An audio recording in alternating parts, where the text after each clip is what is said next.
Vamos a escuchar a nuestro tercer ponente, que es Gustavo Geirola. Él es profesor titular en el Departamento de Lenguas y Literatura Modernas del Whittier College de Los Ángeles, California. Obtuvo su licenciatura en la Universidad de Buenos Aires y su doctorado en Arizona State University. Es director e investigador de la Universidad de Salta, sede regional Orán, y en la Escuela de Teatro de la Facultad de Artes de la Universidad de Tucumán. Ha sido profesor visitante en The Catholic University of America de Washington, D.C. y asistente de investigación y de enseñanza en Arizona State University. Es autor de diversas publicaciones sobre teatro. Entre ellas ha publicado Teatralidad y Experiencia Política en América Latina en el 2000, Arte y Oficio del Director Teatral en América Latina, México y Perú en el 2004, y múltiples ensayos en revistas académicas de Argentina, Estados Unidos, España, México, Colombia y Chile. Yo tengo aquí físicamente el libro, también muy interesante, Dramaturgia de Frontera, Dramaturgias del Crimen, a propósito de los teatristas del norte de México. Entonces, Gustavo nos va a presentar la ponencia de la frontera al litoral, teatro del norte y del sur. Adelante, Gustavo, un gusto escucharte. Gracias a todos y todas. Gracias a Rocío por la invitación, a la organización del CITRU de este evento, a la posibilidad de compartir con mis colegas esta mesa tan interesante. Así que bueno, yo voy a comenzar. Déjenme instalar la... ¿Se ve el Power? En esta mesa sobre dramaturgia, en esta mesa sobre dramaturgias norfronterizas y con derivas conceptuales desde Iberoamérica, me pareció pertinente tener estos dos epígrafes. Primero, un fragmento del poema de Daniel Rodríguez Moya, un poeta español nacido en Granada y a quien José Emilio Pacheco definió como ejemplo de una poesía transatlántica como no se veía desde hace un siglo en los tiempos del modernismo. La cuestión fronteriza, como es de público conocimiento, es una problemática global que el poema de Rodríguez Moya localiza en México al aludir al tren La Bestia. Sin embargo, esa problemática también se presenta en el Mediterráneo, involucrando a África y España, como a otros países europeos. El segundo epígrafe, firmado por Lacan, se va a ir comprendiendo, así lo espero, a lo largo de mi presentación. Si el título que dispuse parece querer ir más allá del concepto de frontera, también pretende dar cuenta de aquello que, al hablar de norte, supone sin lugar a dudas un sur. Para que haya un norte es preciso un sur. Lo paradójico es que los movimientos migratorios contemporáneos siempre son hacia el norte, al norte hegemónico, a diferencia de la inmigración europea a finales del siglo XIX y principios del XX, que se orientó hacia el sur. Los exilios, en cambio, parecen ser más variados. La interdicción fronteriza, entonces, parece ubicarse siempre como barrera norteña, lo cual, como intentaré plantear en esta presentación, resulta paradójica, les ruego que retengan ese término, si jugamos con las fórmulas lacanianas de la sexuación y el concepto de litoral, tal como Lacan lo conceptualizó en Littérature, la letra, lettre, como marca, y aliter como resto, desecho, basura o detritus. No cabe escapársenos desde ya que este juego con los significantes nos va a remitir no solo a tierra y territorio, sino también a cuerpo pulsional. Por la brevedad del tiempo al que dispongo, no quiero reproducir aquí mis aproximaciones al concepto de frontera y al teatro mexicano y las dramaturgias que se sostienen en él. Si he puntualizado los títulos es porque me interesa enfatizar las líneas de mi investigación y los horizontes conceptuales que les sirven de marco y referencia. En primer lugar, el psicoanálisis lacaniano, como lo deja ver el término extimidad, y por otro, la cuestión de la justicia, el neoliberalismo, el patriarcado y la emancipación, tal como los entiende la izquierda lacaniana. De este modo, muchas derivaciones involucran no solo la necesidad de repensar la frontera como un litoral, sino también las consecuencias que ello acarrea al cavilar sobre la teatralidad involucrada en esta dramaturgia mexicana.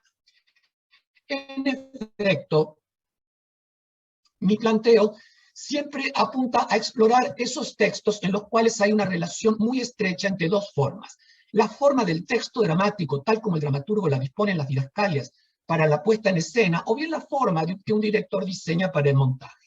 En esta relación de formas instalo lo artístico, lo político y lo ético, más allá de los temas convocados por la obra, porque allí se juega el deseo y la subjetividad del teatrista en esa tensión entre lo real y la realidad, una construcción fantasmática que la obra y la puesta en escena testimonian.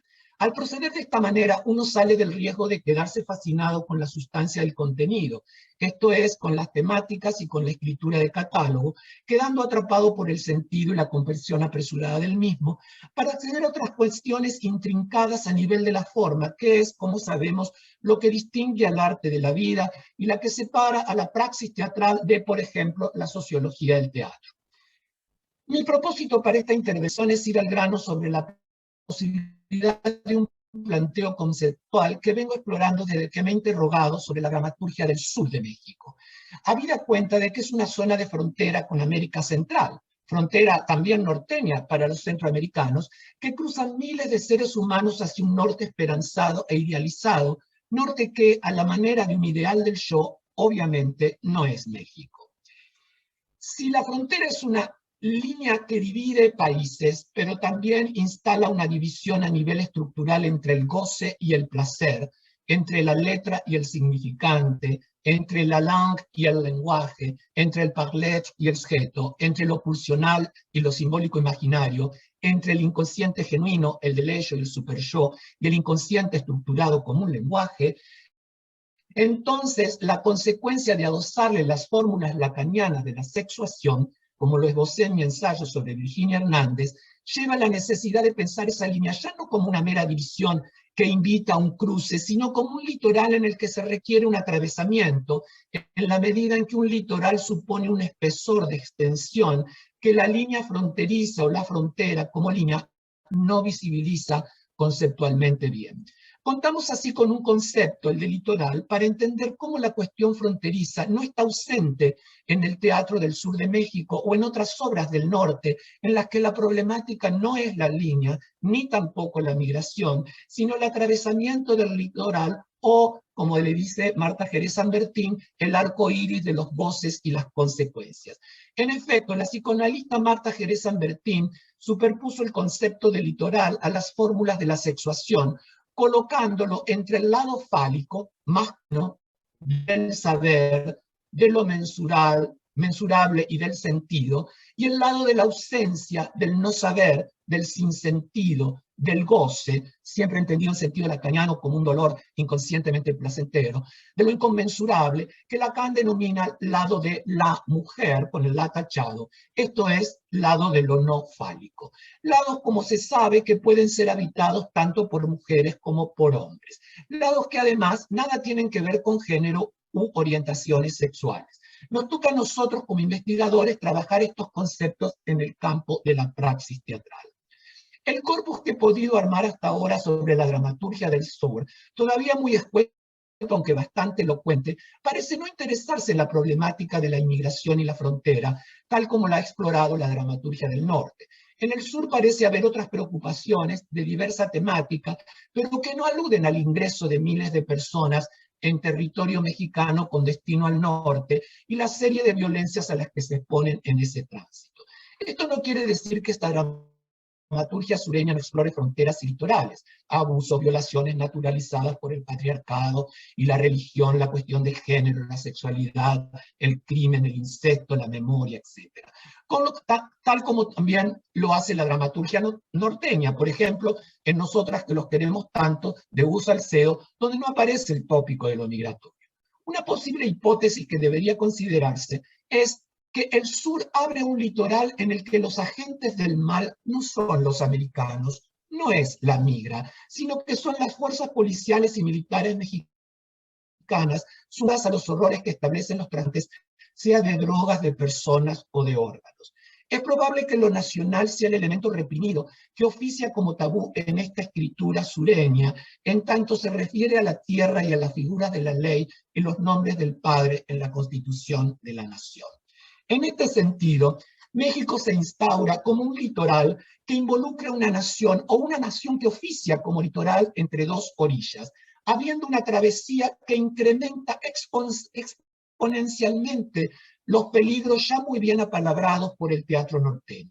Que el teatro sureño no refleje la cuestión inmigratoria centroamericana e incluso la nacional desde el mismo sur mexicano, o bien que sus personajes no se planteen la inmigración hacia el norte, no aparece en ninguna de las obras de mi corpus, no deja de ser efecto de un real, un malestar, un trauma, un síntoma, un sinsentido, que se apalabra por otras vías. Los estragos de la voz y de la mirada como objetos A no dejan de estar insistiendo en este litoral, y los dramaturgos convocan las voces para enmarcar esa souffrance por medio de fantasmática que es toda obra teatral. Ahora bien, la frontera como línea no solo divide lugares, sino que funda un espacio donde convergen dos territorios que se oponen, pero que, como Lacan lo planteó, para la no relación sexual, no se complementan, aunque produzcan la ilusión de una equivalencia, por ejemplo, el cambio de dinero de un país a otro, para no abultar con el tema de la lengua, la cultura, la traducción. Y es que la frontera invita al cruce de un lugar a otro, abriendo la dimensión de la falta como aquella instalada entre un significante y otro y que da lugar al sujeto. Todo migrante es un significante que al cruzar tiene que hacerse representar por otro significante. Para el caso del indocumentado, esa posibilidad de representación se disemina y hasta desaparece, dejándolo en un desamparo simbólico. Al carecer de un significante que lo represente del otro lado, su posición civil se astilla y queda por ello estigmatizado como criminal, como un fuera de la ley. Y es que la frontera representa al otro en tanto soporte de una ley que permite y a la vez prohíbe y incita al deseo de cruzarla. La frontera no es, pues, sin el sujeto, también dividido por la ley y sin el deseo. Ella supone entonces una dimensión de mensurabilidad, base de una medida común que haga posible un cierto nivel de reciprocidad y de intercambio. Por eso su concepto parece involucrarse demasiado con la ley, con la medida fálica, desplegando ilusiones y espejismos como compensación por la falta y la castración, sea clasista, sexual, racial, económica, social, etc. Y también castigos cuando esa intrusión en el otro lado se hace sin resguardo de la ley. Por ello, la frontera es un trazado simbólico marcado por el significante, desde donde se despliegan diversos imaginarios, y el Teatro Norteño de México ya se ha hecho cargo de mostrar eso. Desde una perspectiva temporal, la frontera es una noción que supone el cruce como un instante. ¿Se cruza o no se cruza? Hay un antes y un después del cruce como un acting out y hasta como un pasaje al acto en el que se sobrevive o se muere. Pensemos en El viaje de los cantores, en Ilegala, del Santo o en Invierno. Consideremos ahora el litoral. Ya no estamos ante el campo simbólico imaginario. Ahora nos metemos de lleno en el goce, en lo real, en lo que afecta a los cuerpos pulsionales. En primer lugar, el litoral no es una línea, sino un borde que abre a un espacio diseminado, extenso, en el que la otra orilla puede o no ser visualizada, puede o no existir. Ese litoral puede pensarse como un umbral de la frontera. Más que cruzar o no, aquí cuenta la cuestión de retornar o no al lado fálico, sea nacional o extranjero, es decir, al lado legal. Temporalmente no estamos en el instante del cruce, sino en la duración que supone el atravesamiento de un territorio no mensurado ni mensurable. Sea desierto, cualquier desierto que sea frontera, dice la didascalia inicial de Ilegala, o un paraje rocoso como en Invierno de Salcedo, sea anchura de un río, la extensión de un océano, el litoral constituye un territorio de riesgo, de flujos, de nomadismos, de derivas y de espectros, donde se incrementan las posibilidades de morir, pero a lo largo del cual se va produciendo una transformación subjetiva. Creo que la diferencia que se hizo antes, que hizo Gonzalo, entre traversée y travesía está acá bien clara. El sujeto, como lo muestran algunas obras norteñas, pierde coordenadas imaginarias y simbólicas gradualmente, porque la voz, la pulsión invocante como objeto A, con la mudez propia de la pulsión, por un lado corporiza lo incorporar y por otro acalla progresivamente las voces que le permitían al sujeto sostener el fantasma, el del sueño americano, por ejemplo, como solución a sus problemas, y evitar ser devorado por lo real y el goce. Se da paso así al super yo obsceno que, con su imperativo de goce, avasalla al sujeto y lo arrastra por los avatares imponderables de la pulsión de muerte. Basta pensar en el personaje del Frontera en Border Santos o en el de Juárez en La Ciudad de las Moscas, ambas de Virginia Hernández, para darse una idea de ese super yo obsceno. En todas estas obras se ve cómo durante la travesía del litoral los personajes comienzan dialogando, pero paulatinamente van dando un hablar que se deteriora.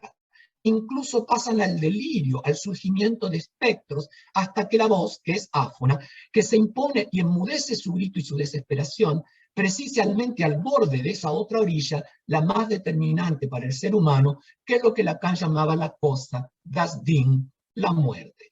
Esa orilla siempre se alcanza y allí no hay ilusiones fantasmáticas que puedan enmarcar lo real del sujeto. Asfixia de los cantores, estrellarse contra la alambrada fronteriza como el protagonista de Border Santos, desesperación que conduce a la violencia como en Hambre de la chiapaneca Merly Macías, o en Invierno de Hugo Salcedo, o bien replegar la agresión sobre su propio cuerpo y el cuerpo de la nueva generación, como en Ilegala o en Invierno, constituyen momentos holocausticos, sacrificiales del sujeto, el acto definitivo donde es succionado por lo real hacia un goce sin retorno. En ese acto se desenmarca completamente el fantasma y, como lo vemos en Ilegala, ella abre su cuerpo para el feto y la droga porta dentro de él.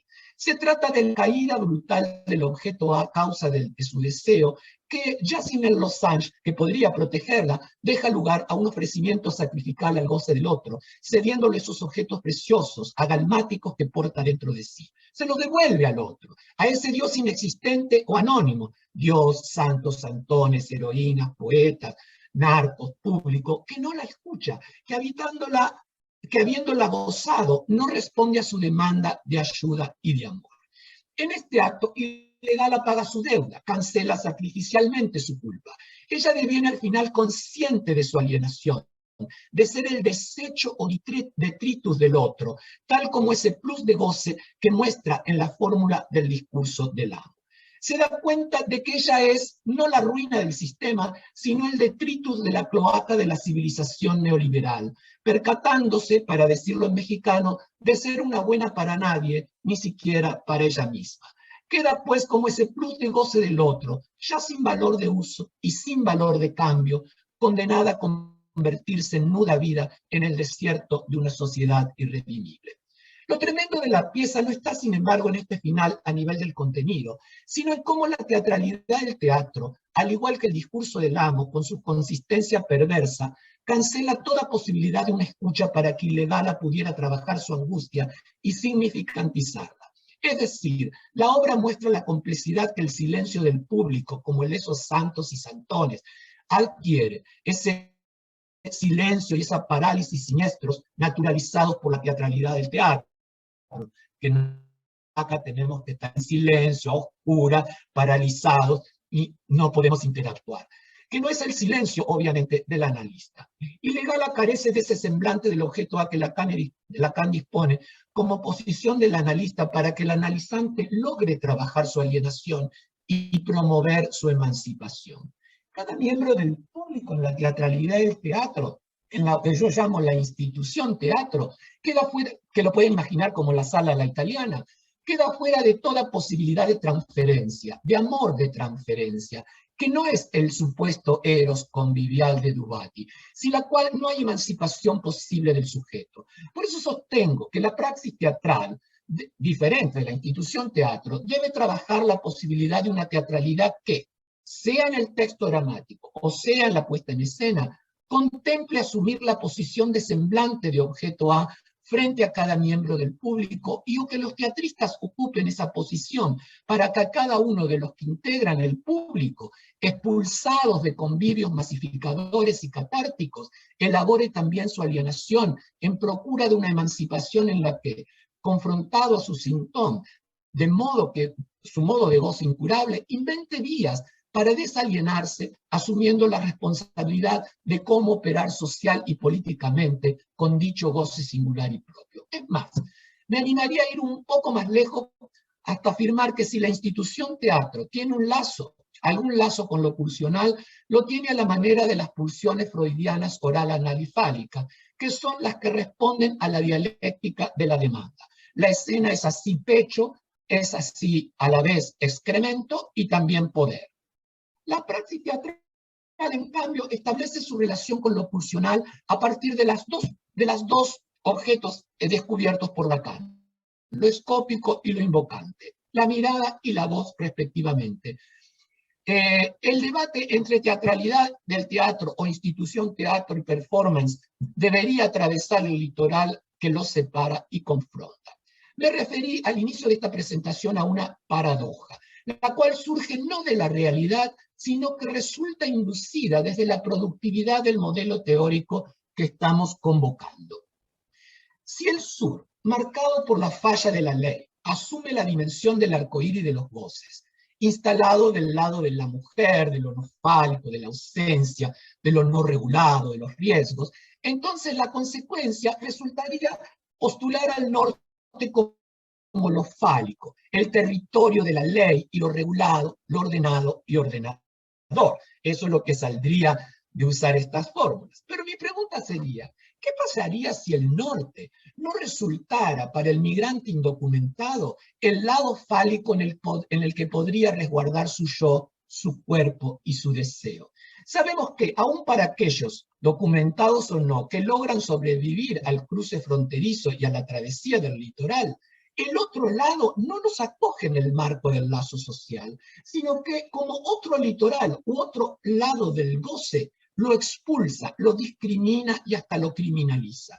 En muchos casos, la experiencia de ese otro lado se convierte en otro litoral, no menos atroz en el que debe sobrevivir. Y como lo muestra el teatro latino de Estados Unidos o la crónica cotidiana, muchos de ellos terminan capturados también por el supershow obsceno que los conduce a la violencia y al crimen, o bien sometidos a una adaptación conformista al otro neoliberal, que incluso los conduce a una actitud reaccionaria, discriminatoria, contra sus propios paisanos, llegando a despreciar su propia tradición histórico-cultural y su lengua. Alienados y alineados al goce del amo, una vez limpiados de las impurezas, como lo plantea Dominique Laporte en su magnífica libro Historia de la Mierda, se los va admitiendo gradualmente en el circuito de la producción, a costa de que certifiquen su incorruptibilidad por el desperdicio, es decir, a costa de que se limpien del pasado basura. Así los migrantes se debaten, me debato, nos debatimos, en ese otro litoral entre lenguas y culturas, entre tradiciones propias y estilos de vida foráneo, al que algunos quieren asimilarse, dudosos y ambiguos acerca de aquello que deberían conservar o eliminar, aquellos de su identidad e historia que deberían purificar o limpiar, y aquella mugre que deberían ocultar, porque en el campo del amo, como dice la frase tan citada por Laporte, aquí no se caga. Sin embargo, hay un resto ineliminable, como el acento de la lengua materna en la lengua del amo. Otra basura que hay que ir progresivamente limpiando para lograr el estatus de suficiente limpieza a fin de ser admitido por el amo imperial monolingüe, el famoso English Only. Y este parece ser el mandato superyoico que en última instancia evitaría paliar en parte, aunque no siempre evitar, la violencia discriminatoria del otro. Desafortunadamente, esta situación no deja de hacernos parte en diversos grados, y para ese otro, del detritus de la cloaca de la civilización. No hay que olvidar, si lo pensamos desde el tema de la colonialidad, que la civilización, la capitalista en este caso, se ejerce desde el norte con sus supuestas buenas intenciones para sus espacios colonizados. Pero también corresponde, paradojalmente, a la del lado fálico, donde esa cloaca debe ser disimulada, haciéndolo precisamente como quiere Laporte, bajo la prohibición aquí no se caga. Los migrantes, sobre todo los indocumentados o de piel más oscura o rasgos indígenas, constituyen para el norte, sea Estados Unidos o España o otros países europeos, no solo el detritus, sino la mierda que les regresa desde el espacio colonial, a la manera del retorno de lo reprimido, pero sobre todo hoy, en el neoliberalismo, a la manera de la forclusión en la psicosis, como aquello excluido de lo simbólico que les regresa desde lo real. Si todavía pretendemos seguir imaginando el norte como ese otro completo, fálico, entonces el neoliberalismo gana porque renunciamos a entender en Lacan aquello de la emancipación y de la inexistencia del otro. Entonces tenemos que aceptar que ese otro completo recicla a los sujetos en otra alienación, propone satisfacciones sustitutivas no menos alienadas que aquellas de las que el migrante intenta evadirse en su travesía por el litoral. Esto es, ese norte no puede más que ofrecer promesas de satisfacción. A postre son realmente capturas del sujeto en el modo de goce y en la compulsión superyoica a una servidumbre voluntaria cuya satisfacción mítica, la libertad, también sofocada por la conversión de objeto, del sujeto en objeto, y ese irrefrenable deslizamiento por el consumo compulsivo que sabemos no logra satisfacer nada, sino solo al sistema neoliberal. Y desde aquí podemos comprender cómo hay una relación estrecha, aunque no total, entre el plus de gozar de Lacan y la plusvalía de Marx. En efecto, el migrante capturado en el otro lado por el amo moderno entra en ese juego en el cual hay una ganancia de más, excesiva, de goce, que va más allá de la capturada en la visibilidad y permanencia del síntoma, como lo reflejan las obras, y que invisible y fuera del dominio del sujeto, se sitúa a nivel del campo pulsional para el psicoanálisis y a nivel del sistema capitalista para el marxismo. Plus de goce, plusvalía, tal como se despliega en Ilegala de Virginia Hernández de manera elocuente. Gracias. Muchas gracias, Gustavo.